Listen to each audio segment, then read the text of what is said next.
This is the PKS Running Club. Ordinary runners, extraordinary stories.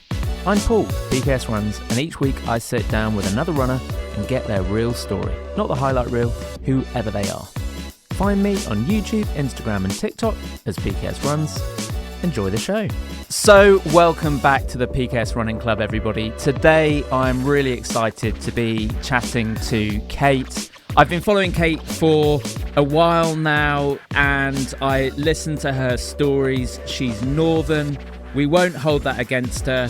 She does not like to mix her cereals, but she is genuinely inspiring and she's got an incredible story that I would love to understand more of. I'd love to get to know you, Kate. So, welcome. Thank you. Kate, where are you based? Let's start there. So I live in Nottinghamshire. Yep. In Newark-on-Trent. So the great far north. Yeah, I know you don't like coming north, so you probably don't know where it is. I don't actually know. I know where Nottingham is. Yes, it's just off the A1 basically.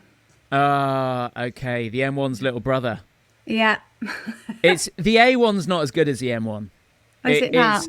I don't think so. I think as far as main trunk routes, I just think if I'm going north, I'm on the M1. If I'm on the A1, I don't know, where am I going? You're going Where do you end up? Scotland. Oh, okay. Yeah. In fairness, I've only been in Scotland once. Oh. In 45 years on this planet, I've only been to Scotland once. So, Kate, let's start with the hottest question that I want to ask you, which is, what's wrong with mixing cereals? It's psychotic behaviour, Paul. It depends what cereal it is. If you're mixing chocolate cereal with chocolate cereal, I think that's fine. But didn't you mix Rice Krispies with something crazy like, I don't know what it was, but yeah. I'd chuck anything in a bowl. No. Apart from keys. I'm not that guy. So yeah, mixing cereals is very triggering. Really? What does it do for you? I don't know. It's just like wearing odd socks. I can't bear odd socks. When the kids grew up, I could not put odd socks in their feet. It's just not the thing. Yeah. Okay. I've got an issue. Maybe you're normal and I'm not. Who knows? There's no way that I'm normal, Kate. Absolutely no way. I take that back. Yeah. But I'm also not convinced that you're normal either. No. Maybe we're both abnormal. So would you say... We're runners, so we're not normal, so... No, exactly. Would you say then that... Because what that speaks of is, I guess, maybe a little bit of an obsessive tendency. Would you say that you're, like, obsessive compulsive? Is that where that comes from? Maybe. Is this therapy? It can be, if you want to. I'm not trained, I'm not qualified, you're not paying. So I guess...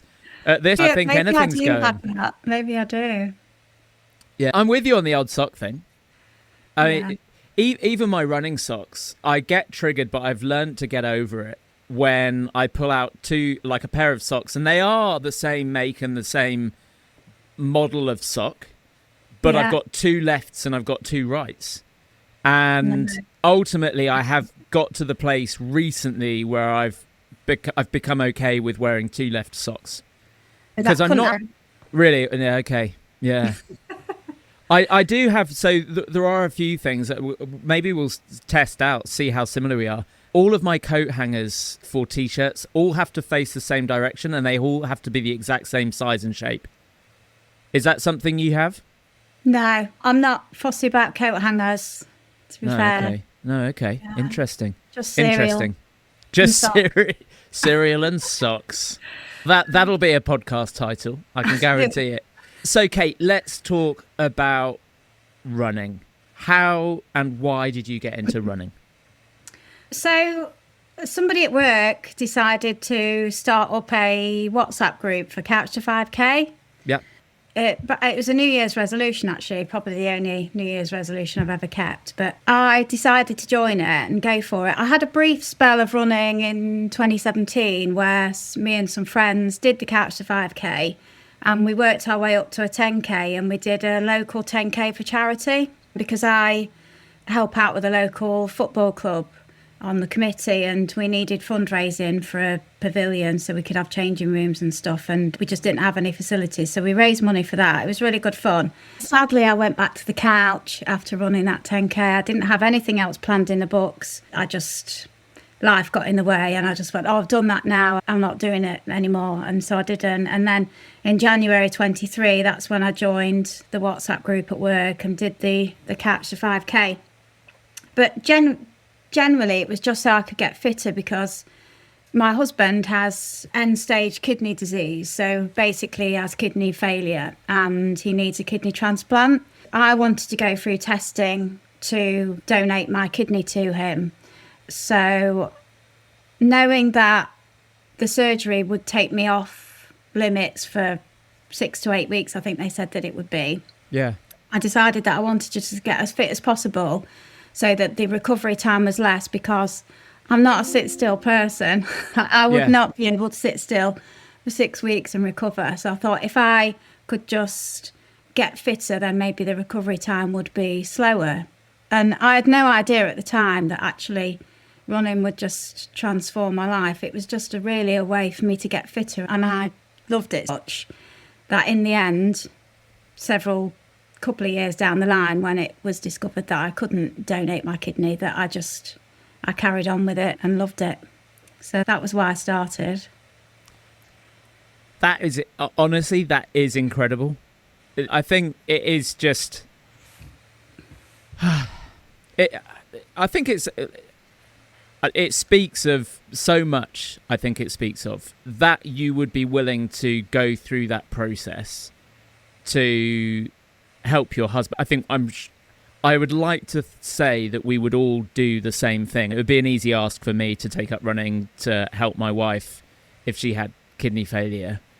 But given that you had come from a period where you just said you went back to being on the couch, I think it's just incredible. And what a way to start your running journey. So at what point in the journey then did you discover that you couldn't donate your kidney? It's Lee, isn't it?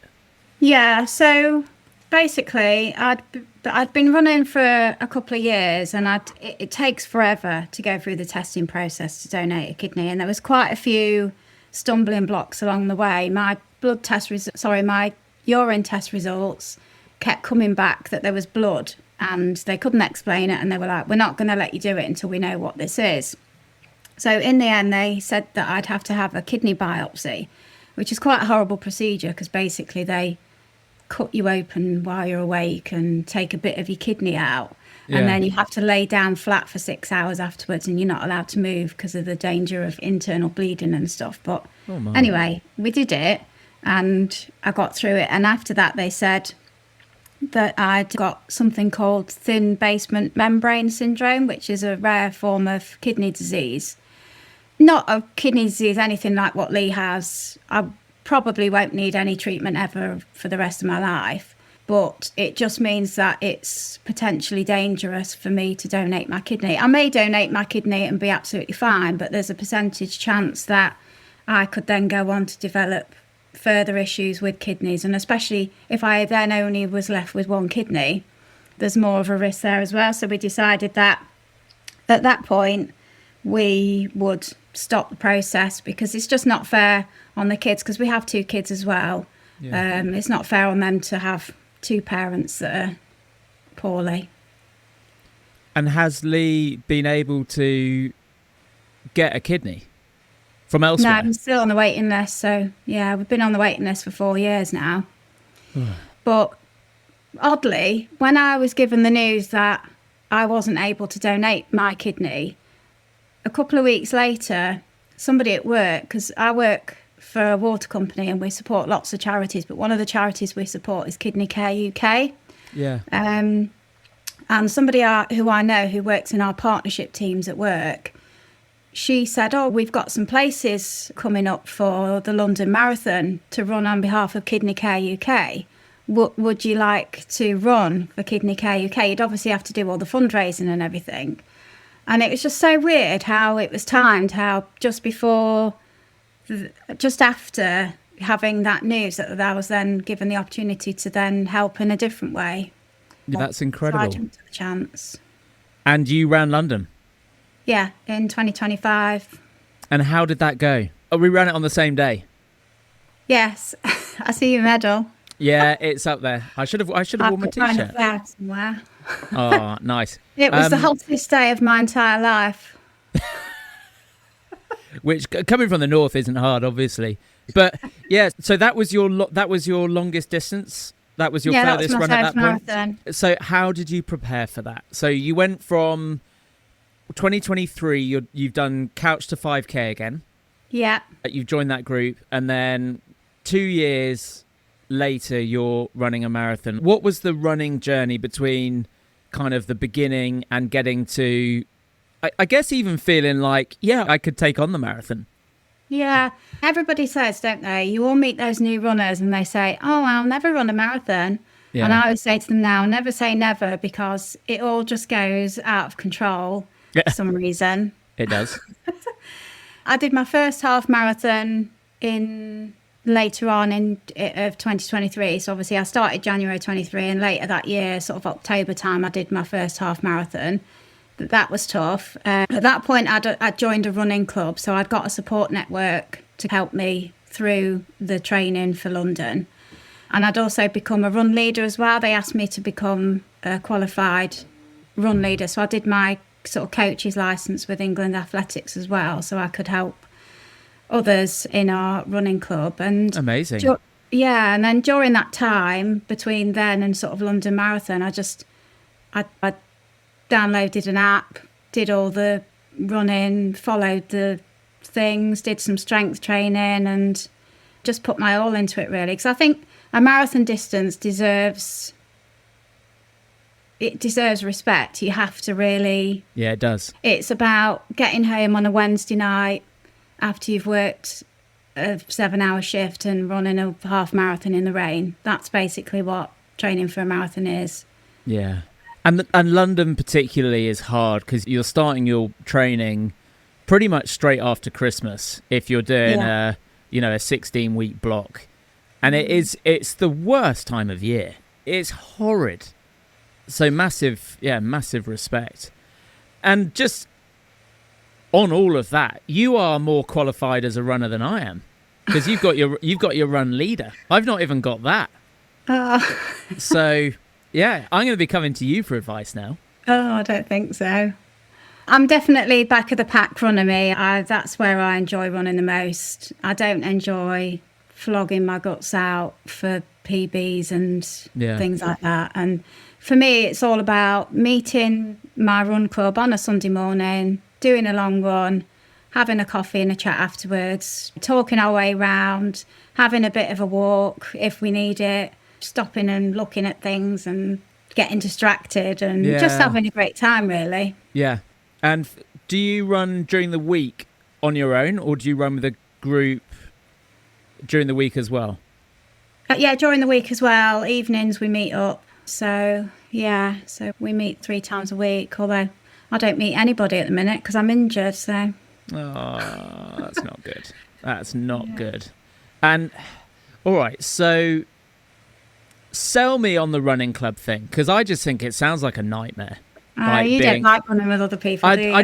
I'm a knobby no mates. I love being out on my own. My fear is that you end up getting stuck talking to someone who's just a complete dickhead. And then you're like, oh, I could have been out there on my own. I could just be talking to myself. Like, I genuinely enjoy just chatting away with myself. I don't know if I'm an introvert or an extrovert. I blend between the two, but I definitely do have a lot of self-chat.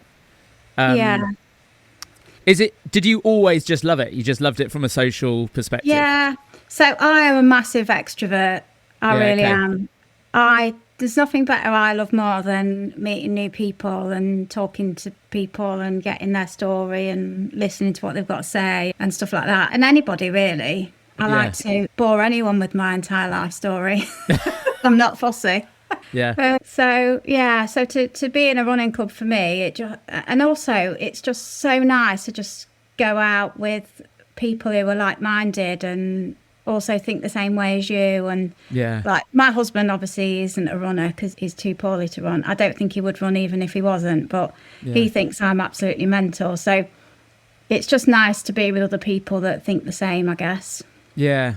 And do you find then with Lee's diagnosis, does that give you strength? Does that help you in your running, do you find? Yeah, it does. It makes me feel grateful that I can move. He does do some exercise. He's joined a pickleball club, actually. So he goes to pickleball a couple of nights a week. But obviously running would be out of the question. Yeah, it just makes you feel grateful that you're able to do it. And yeah, it's just a release from everything as well, because it's quite tough at home because he does his dialysis at home. So we've got all that going on as well. Yeah. I see your stories, and it seems like you are juggling such a huge amount of just stuff, like life. You're working full time, you're training, we'll come on to triathlon because that's the latest thing. Yeah, but you're trying to do all of this with an ill husband who you're acting as carer as well. I think it was it last night or the night before you were talking, you're in bed, you're whispering, very PKS brand, I love that, talking about needing to do his injections, and, you know, that's just the stuff that most 99% of the population will never experience.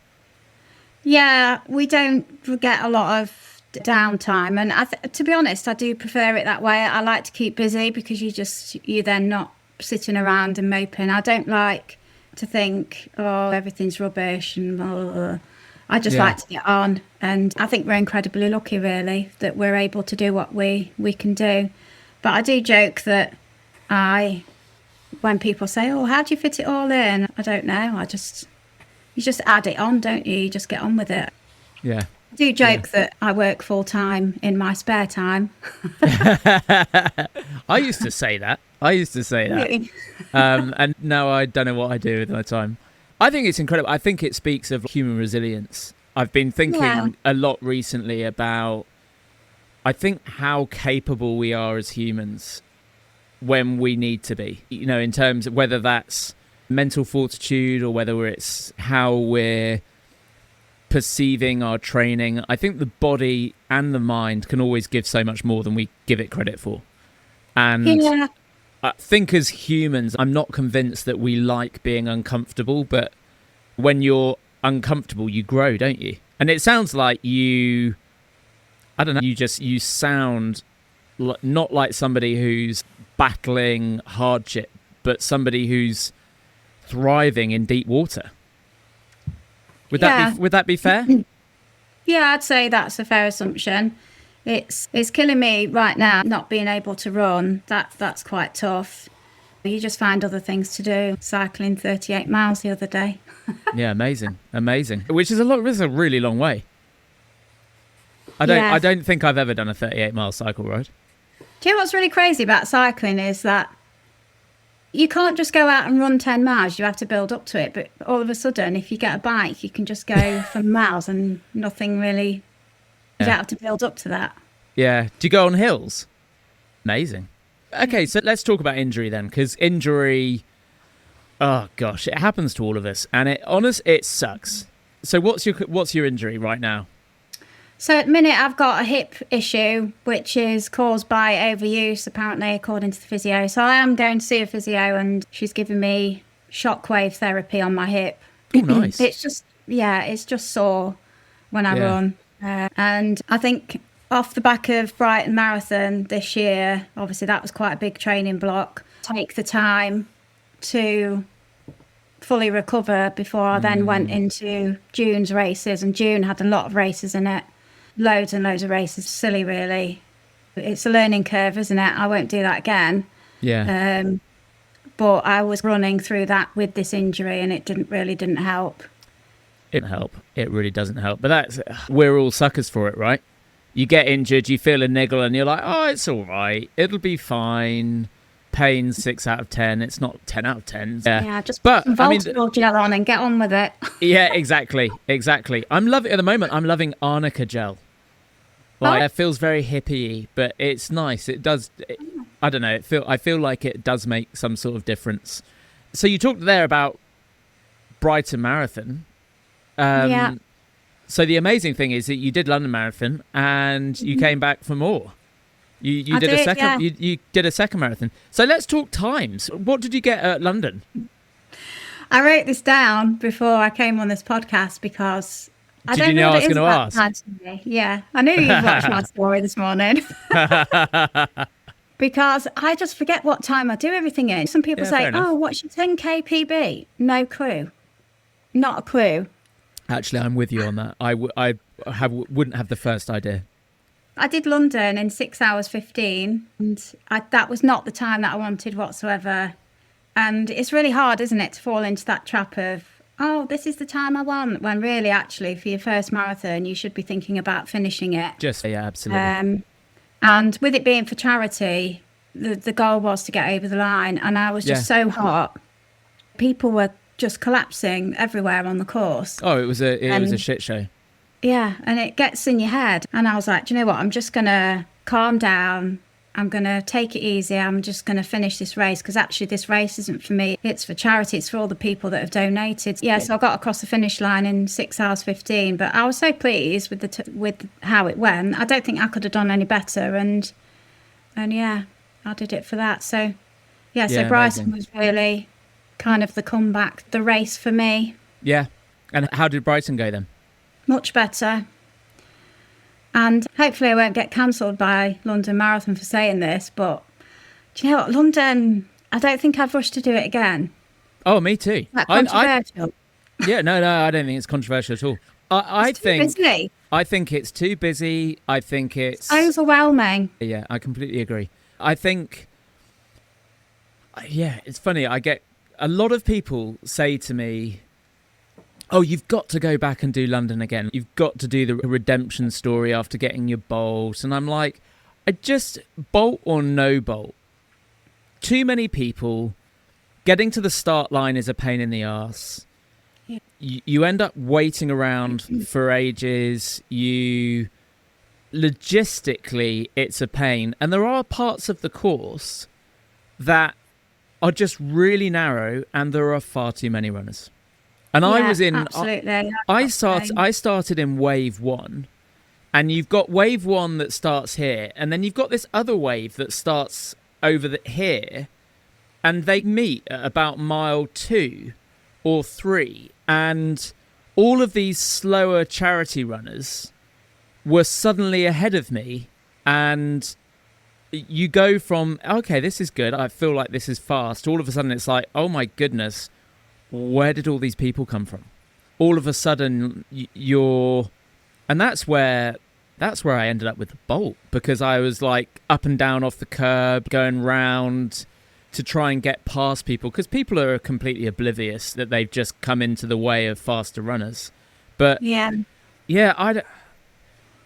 said to myself that if I ever got fast enough that I could get a championship place, which is, that's the group that start right behind the elites.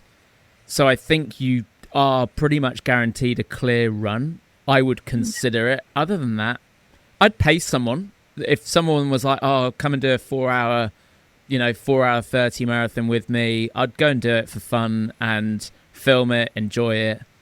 But as a race, it just doesn't do it. So we can both get cancelled, Kate. If you get cancelled, I think it's positive, because at least it means you've got cancelled from something. I don't think I've got anything to be cancelled from at the moment.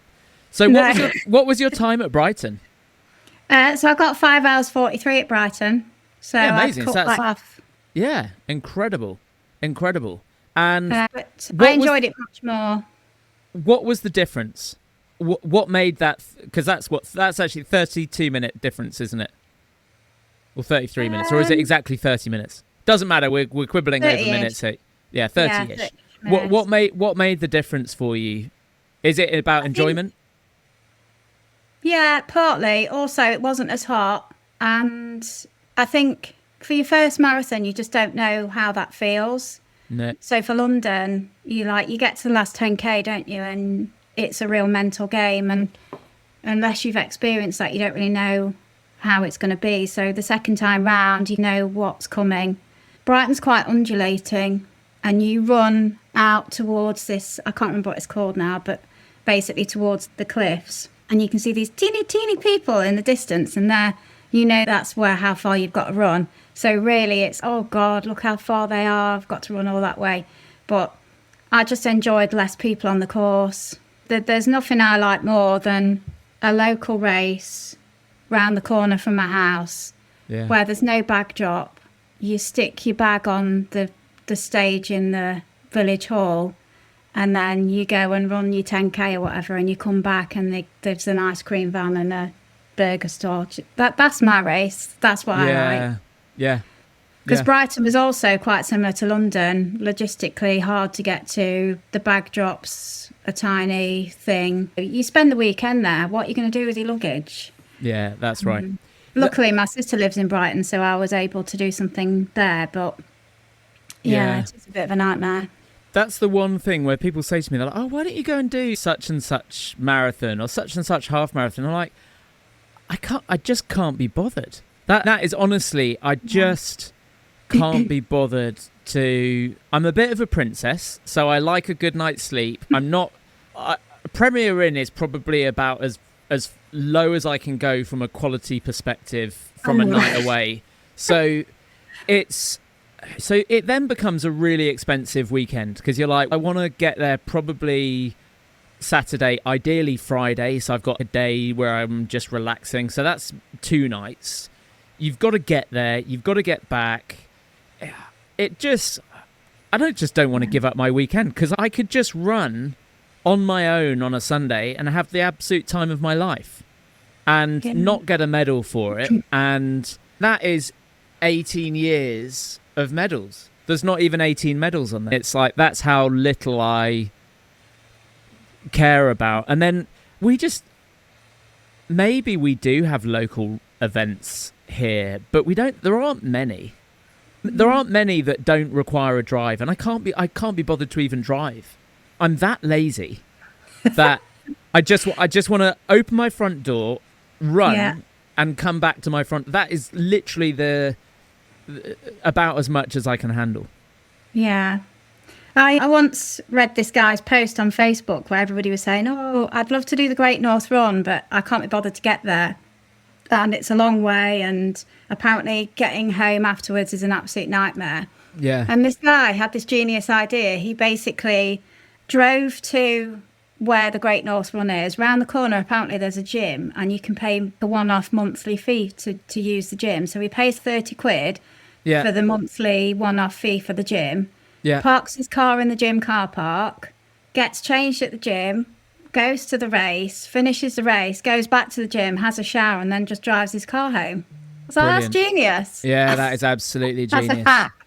Yeah, that is a massive hack. Except that gym now has 2,000 monthly members. Everyone's caught on to that one, I'm sure. That's the thing, though. And I think what's interesting is everything here as well starts so late, which is interesting. I ran a race in Sydney last year or 2 years ago, and it started at 6 a.m. And whilst that kind of is a bit of a logistical issue to get there, it's like I still had the whole rest of the day ahead of me. I did a half marathon. I didn't feel like I lost a day to that race. And similarly, I did one in Chicago on a work trip, and it started at 7 a.m. Whereas London Marathon, I'm guessing you would have been starting, maybe 9, maybe 10 o'clock?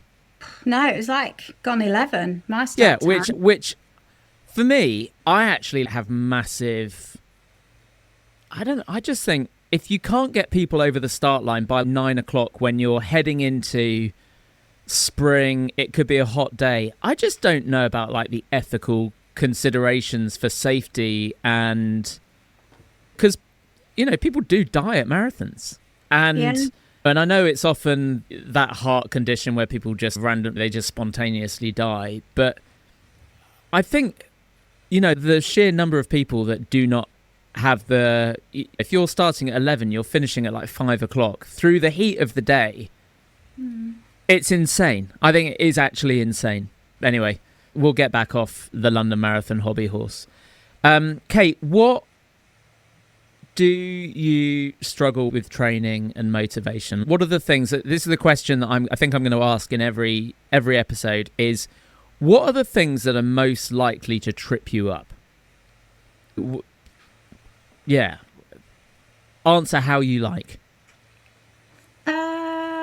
Probably just life, really. Life gets in the way of everything, doesn't it? I've got 2 kids. They have things that they have going on. I seem to be some sort of taxi for them while they're teenagers. And teenagers come late nights coming in, and then you don't go to sleep until they're in the door. And so sleep is a factor. And then when you've got to get up and you've got to meet people for a run and you've got zero motivation, and you look at your watch and your morning report on your Garmin and it says you've had the worst sleep of your life and your HRV status is in the bin, it just sets you on that mindset of this isn't going to be a great run. So things like that really affect me. And just heat. I can't bear running in the heat. Oh yeah, you've moaned about the heat a few times. If I could choose a time to be injured, now would be the time. And not luckily, I don't want to be injured, but it is the right time to be injured because I can't run in this. And I'm not an early runner either. I'm not one of those people that get up at 4:30 a.m. or whatever and go out for a run. Yeah. Running in the heat, I think, is a special kind of crazy. I love it. I genuinely love it. I give it all to me. I'm probably stupid. I don't take water with me. I treat it as some mental and physical battle. I don't know what it is. I'm deranged. I think that's the truth of the matter. But I appreciate that even going out this morning, I left the house at 7:30. I was in the sun. My heart rate was higher than it would be at that sort of normal pace. The heat does make such a big difference. So what does help me is this being a run leader, because once you put your name down on the sheet and you've committed to taking that run with those people, come home and go, I don't fancy it tonight, I think I'll just stay home and watch the TV. Committed to look after that bunch of people and you have to go. And I remember one night it was absolutely torrential rain. And it's basically, if you want to go on the run, you fill in this Excel sheet and it puts your name on it. And I was looking at the sheet and I could see several people were like pulling their names off the list because it updates live. And I was thinking, everybody, please take your name off the list so I don't have to go. It didn't. And there was still a couple of people left. And I was like, do you know what? We're gonna do it. We're going to go for it. And I turned up and we were all like drowned rats. Yeah. Oh. But those runs are brilliant, aren't they? Actually, like in the end, for me, I always think the population as a whole doesn't get out and run in the rain. The population as a whole actually doesn't get out and run at all. So to be the people that get out and run in the rain, you're like in the top whatever percentage of 1%, which is amazing. Yeah, and I think those runs are the most important because if all your runs went well during your training for anything, then it's not building up your mental resilience in order to take on whatever happens on the day or in the future in any of your runs, really. And you can look back and go, that run was absolutely dreadful, but this one isn't as bad. Yeah, absolutely. I think that having the tough mental run's key. So how did you get into triathlon? It's just another crazy idea I have, Paul. Yeah. You're like, you know what? Life's just not crazy enough. Let's throw in some swimming and cycling into the mix. Yeah. I think because I'm 48 now and I'm getting to that period of my life where anxiety's starting to kick in and perimenopause and all that sort of thing. Sorry to bring that into your podcast. No, it's all right. I get it every day at home. My wife is 46. I'm 45. So... yeah, I'm a very rich man for all the money that I collect every day for perimenopause talk. So basically, what it does to you is it tries to destroy your life and tell you that you can't do things when actually you're capable of so much more. And so it's important for me to say yes to everything. And do the challenges and put your name down for it. And if you can't do it, you can't do it. Just do it anyway and see what happens. But I am the worst swimmer. So basically, I've entered a triathlon with no swimming or cycling experience. Brilliant. I love that. But I love that. I think that's so great. I think... it's like I said earlier, I don't think we put ourselves in uncomfortable positions enough. I don't. And there's no way in a million years right now that I would consider signing up for a triathlon, because similarly, I could probably swim maybe a mile in a pool, breaststroke at a very, very slow pace. I'd stop every couple of lengths. I'd be there in the slow lane with the old ladies with plastic caps on their heads. But me in an open water swimming environment where everyone's literally fighting on top of it just sounds terrifying. I think I would die.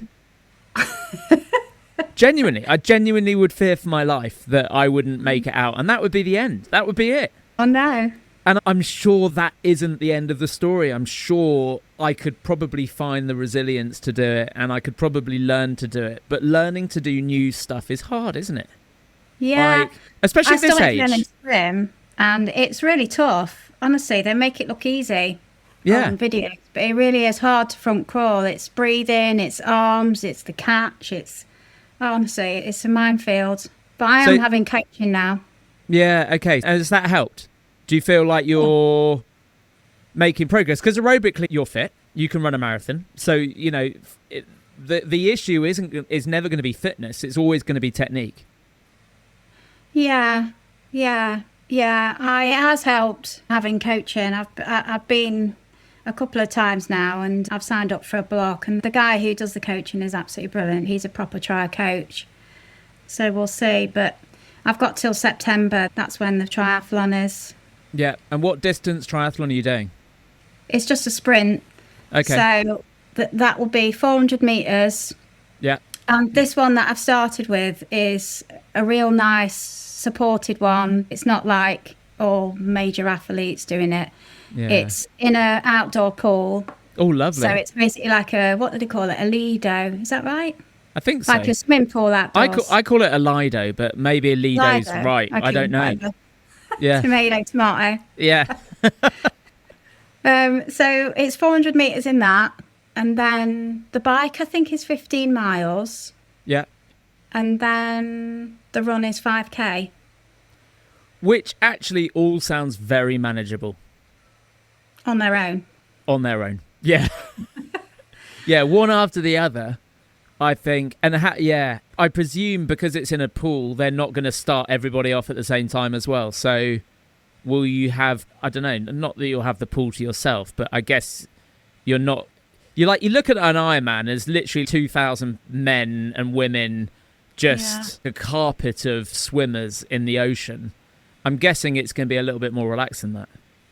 Yeah, I think they set you off in waves, and they do it by timings, which is part of the other crazy story. So when I entered this thing, because I really didn't have the swimming or cycling ability or know anything about it, I had no clue how far or how long it would take me to swim 400 metres. Yeah. And they asked for a time. So, excuse me, they said, oh, can you please put down how long you think 400 metres is going to take you to swim? I have a clue. I put 30 minutes. Yeah, I wouldn't even know. Is that right or not? I don't know what the time is. And I told my friend that's what I put, and she said, that's ridiculous. 30 minutes? Are you joking? So I did a time trial in the pool just to see how long, and it was just under 12 minutes. Oh, wow. Okay. So you're starting off with the kids. Yeah, so I rapidly had to change that time. Yeah, okay. Yeah. And this strengthens the fact that I have no clue what I'm doing, but I'm saying yes anyway.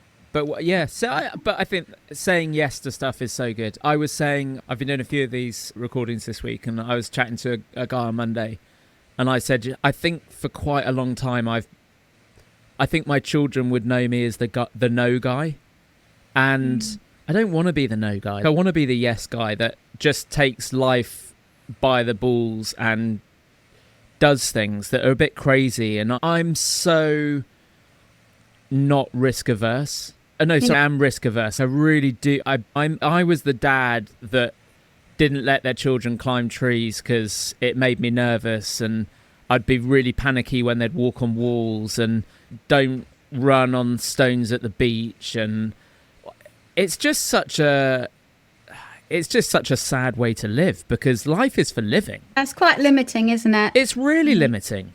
Yeah. And I think you end up with such a rich...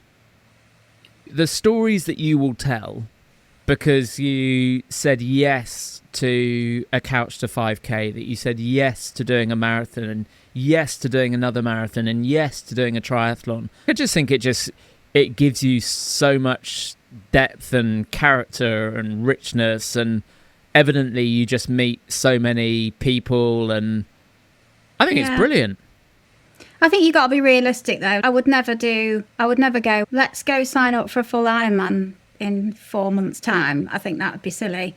But starting with my little sprint try, I think is a good yes. But Kate, didn't you say at the start of the podcast that you should never say never?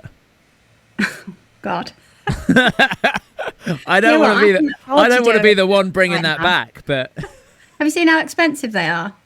Do you know what? I've not even gone down that rabbit hole. No, I can imagine that they are. Look, so that's the other side of this. All the gear. Running is expensive enough. Whoever says that running is a cheap sport is lying. They are absolutely lying, because my shoe collection does not represent a cheap sport. It is, particularly if you like just a little bit obsessive. But now you're getting what? I presume you're getting a tri-suit, you've got a bike, you've been going back and forwards to the bike shop I've been watching, and another level of gear. Yeah, cycling is very expensive. I did buy the bike new. I did look at secondhand, but I wanted that to be the thing that I bought. I'm one of those people that I buy all the stuff and then I get into it. I'm a bit crazy like that. I don't go, I'll just borrow someone's bike and see if I like it. I have to go all in. Yeah. But I am quite sensible. A lot of my cycling gear I've bought off vintage, secondhand, because people get into these sports. They try them, they buy all the expensive stuff, and then they sell it on Vinted. And I'm quite happy to purchase your wares that you've worn once. Your sweaty bib shorts. Yeah. Do you have bib shorts? I don't have any bib shorts, but I do have proper cycling shorts with the padding. They're some getting used to. Yeah, they are. I've got my static bike on the other side of my desk, and I do use my padded shorts for that. And it does make a difference, but I find they fall down. They get lower and lower on my cycle, which is why I think I should have bib shorts. But then I don't want to sit in my office in a pair of bib shorts with suspenders. It looks like some sort of just weird... I don't get it. It's your space. You can do what you like in it. This is very true. This is very true. Kate, we're almost at time, and I'm so grateful for this conversation. It's been everything I hoped it would be. But I just want to know, what is your ultimate post-run treat? Oh, do you know what? It's not going to be a mix of cereal. We know that. Or beans and egg. Tell you what, the lunchtime stories of PKS runs have been very disappointing recently. I need to get back into them. Yesterday I had a scrambled egg wrap, which was very odd because it just lacked any kind of structure. But come on, give ultimate post-run treat. Where are you going? Sorry to be like, what's the word, when you just follow the crowd, a sheep. But a post-run pastry is the one for me. That's the cyclist in you. But once on a long marathon training run that I did before London, I think it was 30k on my own. It was the worst thing ever. It was freezing cold, raining. And I came back and it was Sunday and I'd bought a trifle for everybody after Sunday dinner, and I ate the whole family trifle to myself with a spoon. Because I was that traumatised from my long run that I just ate this entire trifle. So that was good. Was it good? Did you feel good at the end of it? Or did you just feel sick? Or it was just pure enjoyment? It was the best. And I have also been known to eat a whole Easter egg like an apple. Oh, yeah, that's standard. Yeah. Yeah, I can... Chocolate, I just don't have an off switch. I think I have issues, which is why I have to run, because I have major issues. If you're going to go for a pastry then, what sort of pastry? Almond croissant. Oh, okay. Always feel like that my wife's into those. Always feels like it's the healthy choice because it's got almonds in it. Oh, a Belgian bun. Oh my goodness. Yeah. Or a warm cheese scone. No.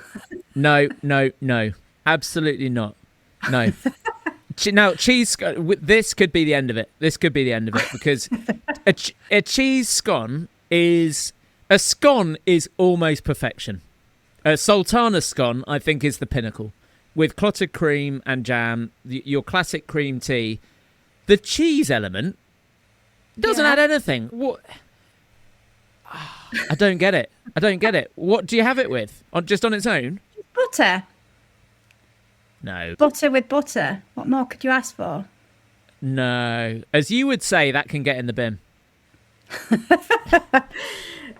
That doesn't do it for me. In fact, Laura and I went to a garden centre on Sunday, and I had a cream tea, and you know when you cut a scone open, and you know that it's dry, it's got that powdery, and I knew it as soon as I cut it. I knew it was a mistake, and I ate it, and it was the most unsatisfying scone I think I've ever had, and the most disappointing. You ate it with no cream?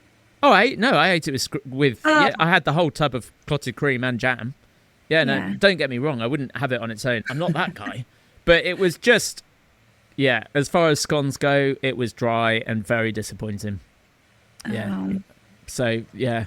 Is there anything else that you would like to say before we bring this all to a close? Genuinely, I've just loved chatting with you. It's been brilliant. I think I will finish it by saying, for all those people who say, when you say, oh, I ran such and such, and they say, oh, I couldn't run to the end of the street. Yeah. You can run to the end of the street. You can run wherever you want, at whatever pace you like. And running is for everyone, unless obviously you're ill or you can't run or something. But running is for everyone, and anyone can get into it. And it doesn't matter how fast you run, how slow you run, as long as you're moving forward. Just try it, because it's life transforming. Brilliant. I can't add anything to that. That is the perfect way to finish. Kate, thank you so much. Thank you so much for listening to this episode, folks.